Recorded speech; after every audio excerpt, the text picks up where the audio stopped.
আমার মায়ের জন্য আমার সংসারটা একদম শেষ। আশা করি এই ভিডিওটা প্রতিটা ছেলের দেখা উচিত। আমার বউকে আমার মা পছন্দ করে আনেন, মায়ের পছন্দ হলেও সে আমার বউ, তাই বউকে ভালোবাসা আমার দায়িত্ব। বিয়ের পরে বউকে সময় দিলে মা দেখতাম রেগে কথা বলতো। মায়ের কথা বউকে মাথায় তোলা যাবে না। সারাদিন বউয়ের সাথে কিসের কথা, রাতে তো একসাথে ঘুমাতে যাবি। মা এসব আবার চাচির সাথে আলোচনা করতো। আর আমার একটা চাচাতো ভাই ছিল, সে আমাকে সব বলতো। আমি বুঝতে পারলাম বউকে সময় দেয়া আমার মা একদমই পছন্দ করতেছে না। তাই দিনে আমার বউয়ের সাথে তেমন একটা কথা বলতাম না, একটু দূরে দূরে থাকতাম। আমার মা বলতো বউরা সবার সাথে একসাথে বসে খেলে সংসারে অমঙ্গল হয়। তাই আমি আমার বউকে মানি রিনাকে বলতাম পরে খেতে। কিন্তু মাও তো আবার আমার বাবার স্ত্রী, কিন্তু মা ঠিকই বাবার সাথে বসে খায়। আমার মায়ের বয়স প্রায় 55 চলছে। আমি আমার মায়ের একমাত্র ছেলে, তাই মা আমাকে কারোর সাথে ভাগ করতে চাননি এবং আমি আমার মাকে ভীষণ ভালোবাসি। আমি প্রথমে অবশ্য বিয়ে করতে চাইনি, তবে মায়ের জোরাজোরিতে বিয়ে করি। যেহেতু বিয়েটা মায়ের পছন্দতে করেছি, তাই বউটাও আমার মায়ের জন্য, আমি এটাই বুঝেছিলাম। তাই মা যখন যা বলতো তাই করতাম। আমি আর রিনা ঘুরতে গেলে মা অনুমতি দেয় না, তাই ঘোরাও আর হয় না।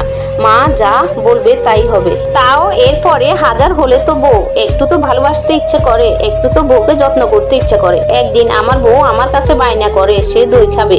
তার দইটা খুবই প্রিয় ছিল, যদিও আমাদের বাসায় দই আনা হয় না, কারণ মা বাবা কখনো দই পছন্দ করে না, এমনকি বাসাতেও আনে না। তো সেদিন রাতে আমি আমার বউয়ের জন্য একটা দই নিয়ে আসি। দই দেখে আমার মা ভীষণ রাগ করে, চেঁচামেচি করে, বাড়ি মাথায় করে ফেলে। আমার মা আমাকে চেঁচিয়ে বলতে লাগলো আমি নাকি বউকে পাওয়ার দিচ্ছি, বউ ভক্ত হয়ে যাচ্ছি, মাকে ভালোবাসি না। এরপরে একের পর একদিন কাটতে লাগলো। আমি দেখলাম আমার মা রিনাকে একদমই অপছন্দ করতে শুরু করলো। মানে তার প্রতিটা কাজে, ঘরের চিপায় ময়লা কেন, চোপাতে একটু ভালো কেন, রান্নায় লবণ কম হয়েছে কেন, মানে টুকিটাকি এসব নিয়ে বাসায় ঝামেলা চলতো। আর রাতে বাসায় আসলে রিনার নামে এক গাদা অভিযোগ। যেহেতু আমি আমার মায়ের ছেলে, মা যা বলবে তাই হবে। এক পর্যায়ে 7 মাস হয়ে গেল।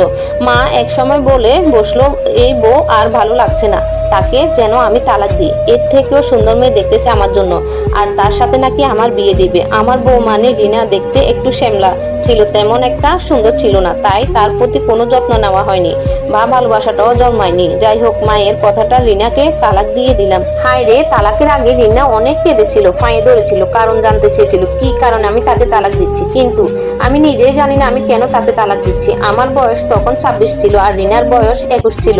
ও যথেষ্ট পরিমাণ সংসারটা অবশ্য গুছিয়ে রাখতে চেয়েছিল, কিন্তু পারলো না, শুধুমাত্র আমার মায়ের জন্য। আমার মায়ের পছন্দ না, তাই তাকে তালাক দিয়ে দিয়েছিলাম। এর কিছুদিন পরে 19 বছরের একটা ফর্সা সুন্দরী মেয়ের সাথে আমার মা আমাকে বিয়ে দেন। আমিও বিয়ে করলাম, কিন্তু এই সুন্দরী বউ পেয়ে আমি পুরাই তার প্রেমে হাবুডুবু খেতে লাগলাম। কি যে সুন্দর মনে হতো সারাদিন নতুন বউ মানে ফাতেমার দিকে তাকিয়ে থাকি। বিয়ের প্রথম দিন থেকে আমার মধ্যে পরিবর্তন চলে আসলো, মানে ফাতেমাকে আমি খুব ভালোবাসতে লাগলাম, যেটা আমার মা একদমই পছন্দ করতো না। বিয়ের পরের দিন থেকে ফাতেমা আর আমি এক টেবিলে বসে খাবার খাচ্ছিলাম। এ দেখে আমার মা খুব রেগে গেলেন, কিন্তু আমি মোটেও পাত্তা দিই মাকে। এরপর বিয়ের 15 দিন পরে আমি আর ফাতেমা কক্সবাজার হানিমুনে যাই। হানিমুনে যাওয়ার সময় আমার মা মোটেও আমাকে পারমিশন দেয়নি। তখন আমার মাকে বলেছিলাম আমরা স্বামী স্ত্রী কোথায় যাব সেটা তুমি বলার কে, আর আমরা যদি ঘুরতে যাই তাহলে তোমার সমস্যা কি। হানিমুনে 1 সপ্তাহ থাকার পর যখন বাসায় আসি, বাসায় আসার পর দেখি আমার বউকে আমার মা একদমই সহ্য করতে পারতেছে না। এরপর সে আগের মতো কাহিনী শুরু করলো, মা ফাতেমা এটা করে না, সেটা করে না, কাজ করে না, ঠিক মতো সংসার করে না, তাকে যেন আমি তালাক দিই।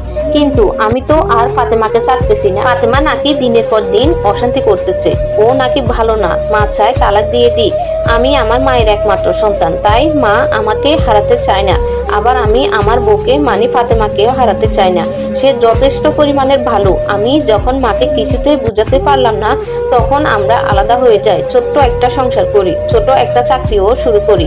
বেতন ছিল 8,000 টাকা। কিন্তু নতুন বাসায় উঠার 1 মাস পর আমার বউ অনেক অসুস্থ হয়ে যায়। কোনো কিছুতেই আমি তাকে সুস্থ করতে পারি না।